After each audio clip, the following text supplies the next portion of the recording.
Continuando agora, né, na questão do corpo físico, mas agora a gente vai falar um pouquinho sobre fenômenos, né, fenômenos espirituais. Casos, por exemplo, assim, que isso é bem comum de acontecer. Por exemplo, uma casa, né, começa a abrir porta, voa um prato, quebra um copo. Pessoas que moram naquela casa começam a se sentir mal, certo? O que que acontece? Provavelmente nessa casa existe ali habitantes desencarnados, certo? Aonde eles estão tendo acesso ao que a gente falou antes sobre a questão da energia azul, energia vital. Por exemplo, uma casa por si só, se ela fica ali fechada e tal, sem a presença de seres encarnados, ela não vai ter ali energia, ou energia vital. Então, aqueles espíritos que ali habitam, eles ficam vivendo ali, ficam ali muitas vezes morando naquele local, mas eles não conseguem interagir com o plano físico. Aí, um casal se muda para aquela casa, uma família vai morar naquela casa. A partir deste momento, esses espíritos desencarnados, eles começam a ter o que? Acesso à energia vital, à energia azul, né? Por que que a importância da mediunidade no sentido de saber controlar ela, né? É de não fornecer essa energia para entidades, né, desencarnadas que não seja necessário. Porque o médium, quando ele vai trabalhar com uma entidade, com outro espírito, ele está, em princípio, né, ele tem que agir em prol do bem comum, em prol da obra, né, de prestar caridade, de trazer informações úteis. E quando não se tem essa, esse controle sobre a mediunidade, qualquer um consegue vir, qualquer espírito consegue vir ali e sugar a energia dessa pessoa. Por isso que muitas vezes a pessoa se sente muitas vezes cansada, fadigada, não dorme direito, né? Porque ela não mantém procedimentos aonde ela vai manter uma certa defesa contra esses, digamos, ataques, né?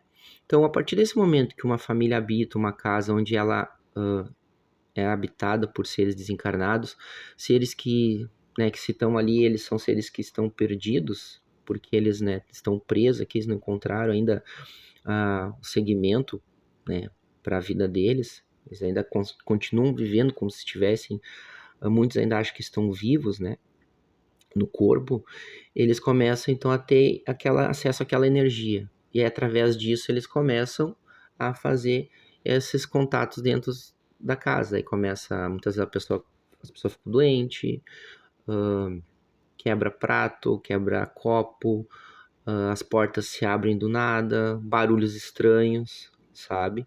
Então isso acontece por quê? Porque esses espíritos estão tendo acesso a uma energia azul de pessoas que têm mediunidade, né? Porque assim, ó, a mediunidade, ela de forma inerente todos possuem em graus maiores ou menores, certo?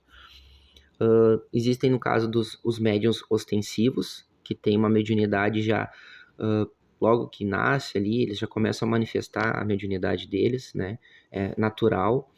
E existem os médiuns que não são os ostensivos, que possuem uma mediunidade latente, mas ela precisa ser desenvolvida, né? Ela precisa ser trabalhada, assim como os ostensivos também, né? Senão a pessoa se perde aí. Mas, de qualquer forma, qualquer um desses pessoas que são médiums, elas conseguem fornecer, em algum grau, essa energia vital, essa energia azul para esses espíritos, né? Então, como é que esses espíritos muitas vezes tentam acessar essa energia? Cada espírito, ele vive numa frequência, num campo de frequência energético. Por exemplo, assim, um espírito numa frequência, ele não consegue enxergar um outro espírito que está numa frequência diferente. A não ser no caso, por exemplo, os espíritos superiores, né? Com grau de evolução, eles conseguem ver todos os espíritos que estão abaixo deles, certo? Enquanto que os que estão num grau inferior, eles não conseguem ver espíritos numa frequência diferente da deles, né? Por isso que muitas vezes a pessoa, nós encarnados no corpo, a maioria não enxerga, porque a gente vê numa frequência, né, visual, a gente vê numa determinada frequência. Mas os espíritos que estão aqui desencarnados, eles conseguem nos ver porque eles também estão vivendo na frequência material. Então é como se eles ainda tivessem aquela visão material, né? Então eles veem o nosso corpo espiritual, né? E aí eles começam instigar a pessoa para aquela pessoa muitas vezes baixar a vibração, começar a ficar irritada, esse tipo de coisa. Então eles começam a ter acesso a esse tipo de energia, né? A gente produz energia através das emoções, certo? O médium. A gente produz energia através das emoções.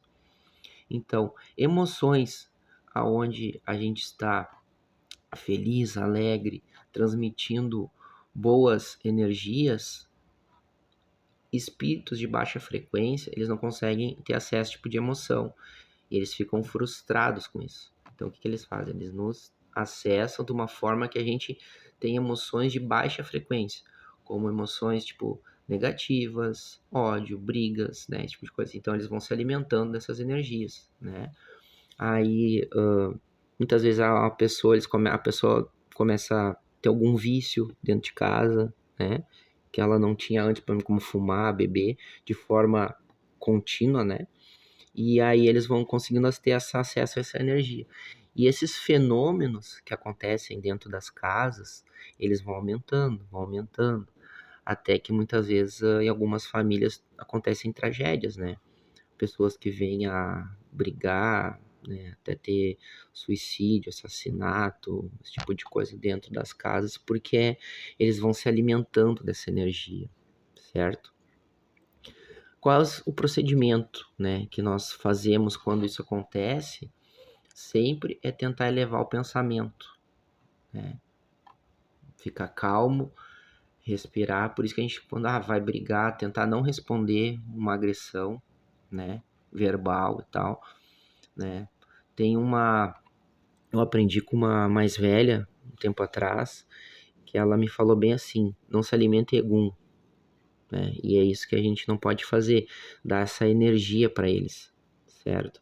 Então a gente tem que se acalmar, respirar e elevar nossas vibrações, que isso acaba tirando, é como se estivesse tirando o alimento deles, tu entendeu? Então eles não vão mais tendo acesso a esse tipo de energia, e aí tu vai enfraquecendo até que eles ficam mais calmos, né? Em muitos casos a gente tem que fazer uma doutrina ali, fazer umas desobsessões para que aqueles espíritos sejam encaminhados para um outro local. Mas eles têm acesso como é que eles têm acesso à energia? Por causa do corpo físico, certo? É sempre através do corpo físico. O nosso corpo físico, né, junto com... Daí eu vou entrar agora na questão do corpo etérico. O nosso corpo físico também possui um corpo etérico, certo?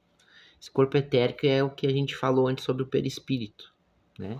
Então, o corpo etérico, ele faz uma ligação, né, com o corpo astral, com os corpos espirituais mais sutis, com o nosso corpo denso, que é o corpo material.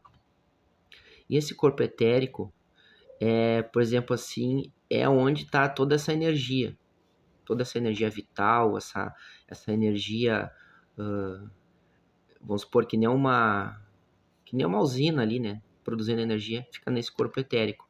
Só que ele é alimentado pelo corpo físico, tanto que quando uma pessoa desencarna, esse corpo etérico, ele vai desaparecer com o tempo, ele some, né? Por exemplo, no caso de uma pessoa que comete suicídio, aquela pessoa ela tinha uma programação para viver, por exemplo, 70 anos. Aí aos 30 anos ela tirou a vida, né, do corpo material. De regra geral, o corpo etérico dela vai continuar existindo ainda por mais todo aquele tempo que ela ainda teria que estar encarnada na Terra, né? Só que nesse meio tempo acontecem intervenções, né? Muitas vezes dos próprios familiares por esse espírito. Mas a pessoa continua sentindo muitas vezes as dores e as ansiedades que ela sentia em vida, Inclusive, essas dores são aumentadas, né? E aquele corpo etérico continua existindo. Então, aquela energia, aquela pessoa tem, ela continua tendo aquela energia, né? Mas o que acontece? O corpo etérico, no momento que o corpo físico finda a vida material, esse corpo etérico ele ainda vai permanecer um tempo ali, né?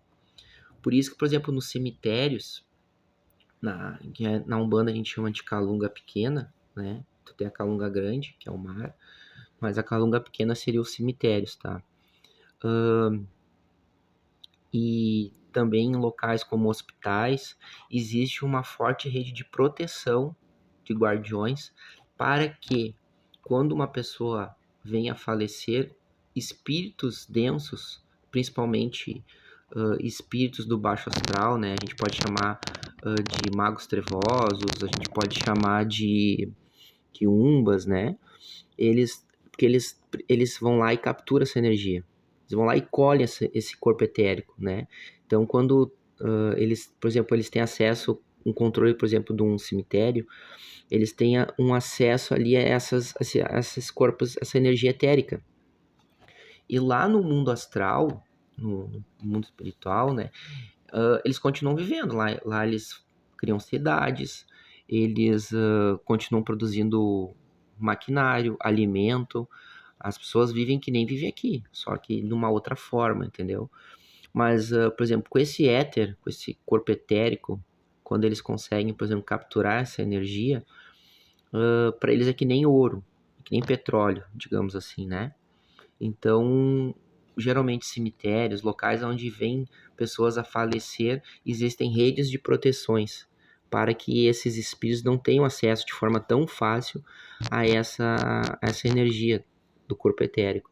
Então, o corpo etérico, ele é isso, é onde fica toda essa energia, essa vitalidade que faz essa interação do plano do astral, plano espiritual com o plano material, né, através do corpo físico, por exemplo, né. Uma pessoa que treina aí a mente dela, ela consegue manifestar até coisas materiais, né? A gente tem os médiums de efeitos físicos que falam, né? O que é? Esses médiums, eles têm uma mediunidade onde eles conseguem trazer essa energia vital e materializar ela no plano terreno, né? Então, então é isso, né? O corpo etérico, ele é um envoltório, né? Algumas pessoas vão dizer, é a aura da pessoa. Não necessariamente. E com relação, por exemplo, a doenças, uma doença que vai se manifestar no corpo físico, ela já está no corpo etérico, ela já está bem forte, né? Ela desenvolve, a doença ela desenvolve antes no plano etérico, certo? E depois ela reflete no corpo físico. Então, por exemplo, quando uma pessoa que abusa de alguma coisa, por exemplo, né, de alimentação, de fumo, bebida ou de outras questões, estoura uma doença, por exemplo, cirrose, câncer, esse tipo de coisa assim, essa doença no corpo etérico ela já está manifestada já. E aí quando ela chega no plano físico é porque no corpo etérico ela já está bem avançada, né? Então, o que acontece quando a gente faz um tratamento espiritual? Nós tratamos o corpo etérico, o plano espiritual, né? E aí tu tratando o corpo etérico, tu diminui também a ação daquela doença no corpo físico. Não que tu vai curar o corpo físico, porque quando ela chega no corpo físico, tu tem que fazer o tratamento físico, né? Tem que daí fazer o tratamento medicinal e tal, né? Mas só que a medicina material ela não alcança o corpo etérico. Então é isso que a gente trabalha, né? Por exemplo, os médiuns que têm mediunidade de cura, eles vão atuar no corpo etérico da pessoa, certo? E aí, quando existe a possibilidade por isso, muitas vezes tem que fazer vários tratamentos. Vai ali, faz limpeza, vai, né, 3, 4, 5, que nem as pessoas que têm câncer fazem quimioterapia, a pessoa também, muitas vezes, tem que fazer o tratamento do corpo etérico, né? É um conjunto ali, né? A medicina, se ela andasse junto com o mundo espiritual, ela ia ser muito mais avançada, ia curar muito mais pessoas, né? Com certeza, tá? Então, corpo físico é a manifestação nossa na matéria para atuar direto na matéria. O corpo etérico ele faz essa função de energia vital aí, né? Que ela te retira do corpo material e ela faz essa interligação ali. É como se fosse ali, né? Uma camadinha ali, onde o mundo espiritual conseguisse penetrar, aí tem ali uma transformação e chega na parte material, certo? Então, essa foi o encerramento da aula 1, do capítulo 1. E aí agora vocês podem, após olhar essa aula, nós discutir sobre esses assuntos, certo? Até a próxima.